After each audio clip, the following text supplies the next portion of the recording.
La pluie tombait drue ce soir-là, comme si le ciel lui-même pleurait avec lui. Adil restait assis dans le salon sombre, les mains tremblantes.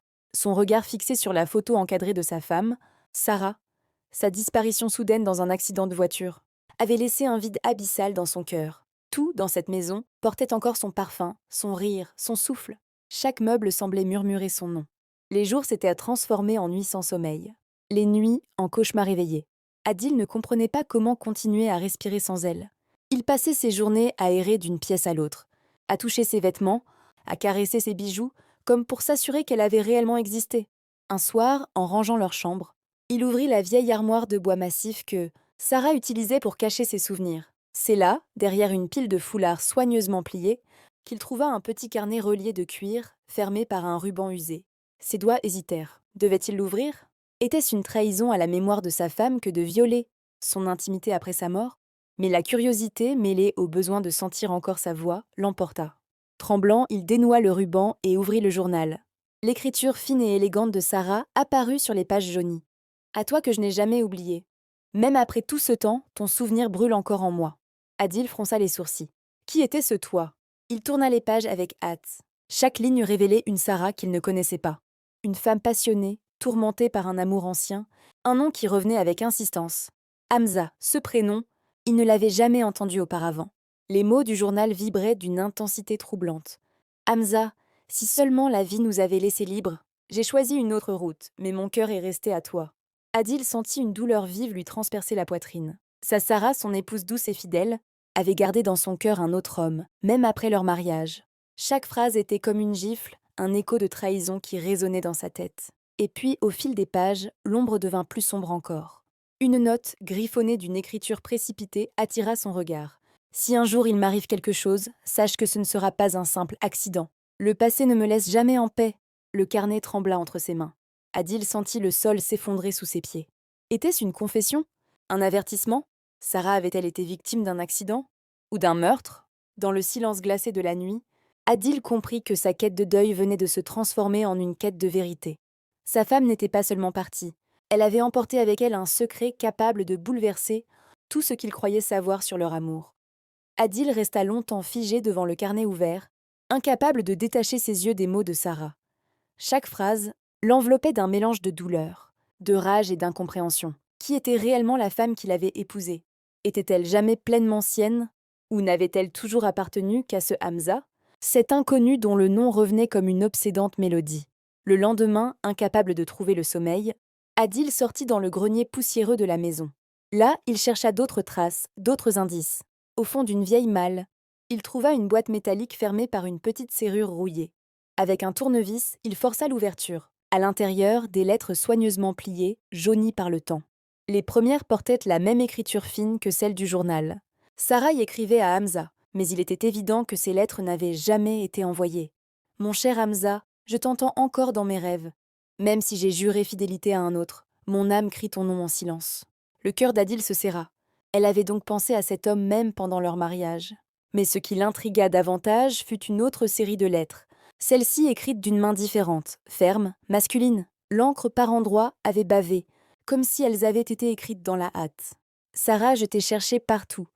Comment as-tu pu m'abandonner? Tu croyais vraiment qu'épouser cet Adil t'effacerait de mon cœur? Sache que je ne renonce jamais. Si je ne peux t'avoir dans la lumière, je t'aurai dans l'ombre. Un frisson parcourut le dos d'Adil. Était-ce ce fameux Hamza? Son écriture suintait de passion, mais aussi d'une menace à peine voilée. Les pages suivantes du journal confirmèrent ses craintes. Sarah avait continué à correspondre en secret avec cet homme. Parfois par peur, parfois par désir. Elle oscillait entre l'amour et la terreur. Hamza m'y sut encore. Il connaît mes pas, mes habitudes. Parfois je crois voir son ombre au détour d'une rue. Adil ne doit jamais savoir. Il croit que je suis heureuse, et je veux lui offrir cette illusion.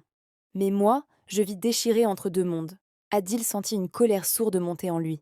Tous ces soirs où Sarah s'asseyait silencieuse, disant être fatiguée, était-ce à cause de cette double vie intérieure? Combien de fois l'avait-elle regardé dans les yeux en cachant cette tempête? Ce n'était plus seulement une question de fidélité du cœur. Quelque chose de plus sombre se dessinait. Et ce mot, écrit dans la dernière page du carnet, résonnait comme une cloche funèbre, accident. Adil se mit à douter de tout. La voiture qui avait percuté Sarah sur cette route déserte, était-ce vraiment le fruit du hasard? Ou bien Hamza avait-il tenu sa promesse de l'avoir dans l'ombre? Il n'avait plus le choix. Si Sarah avait caché un tel secret, lui devait découvrir la vérité, quitte à affronter les fantômes du passé. Les jours qui suivirent furent un tourment pour Adil. Chaque fois qu'il croisait le regard d'un voisin ou d'un ami venu présenter ses condoléances, il se demandait « c'est-il ? A-t-il deviné qu'elle aimait un autre ?» Mais plus que la honte, c'était la soif de vérité qui le dévorait. Il reprit la lecture du journal de Sarah, cherchant des détails précis. Un passage attira son attention. Hamza a insisté pour que nous nous voyions une dernière fois. Je sais que c'est dangereux, mais je ne peux pas lui refuser. J'ai peur. Et pourtant mon cœur bat plus fort à cette idée. La date mentionnée était quelques semaines avant l'accident.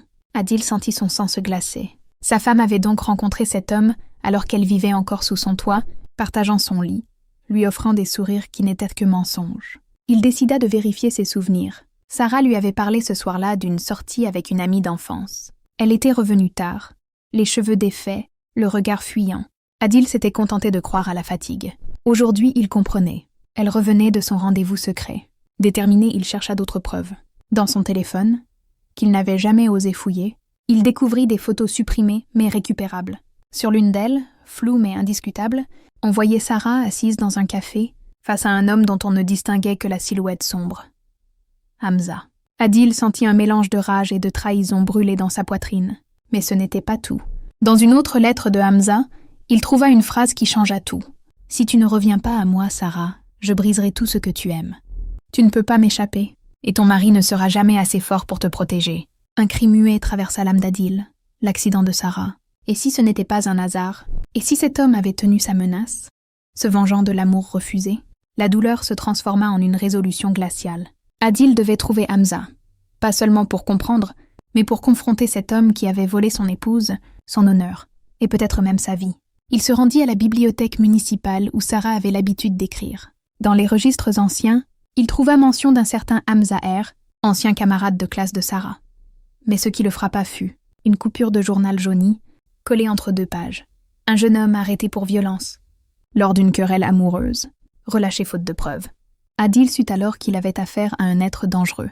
Plus il avançait, plus le voile se déchirait, révélant un monde d'obsession et de menaces cachées derrière l'apparente douceur de son épouse. Et dans le silence de la maison, il entendit presque la voix de Sarah murmurer depuis l'au-delà « Adil, pardonne-moi, mais n'aie pas peur de la vérité. » Adil ne pouvait plus rester immobile. Chaque mot de ce journal, chaque lettre retrouvée, allumait en lui une flamme froide. Il décida de chercher Hamza, de mettre un visage sur ce spectre qui avait volé son sommeil. Il commença par les réseaux sociaux, tapant le nom découvert dans les archives.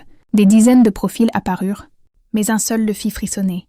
Une photo ancienne, celle d'un homme au regard sombre, à peine souriant, avec en arrière-plan un café qu'Adil reconnut aussitôt.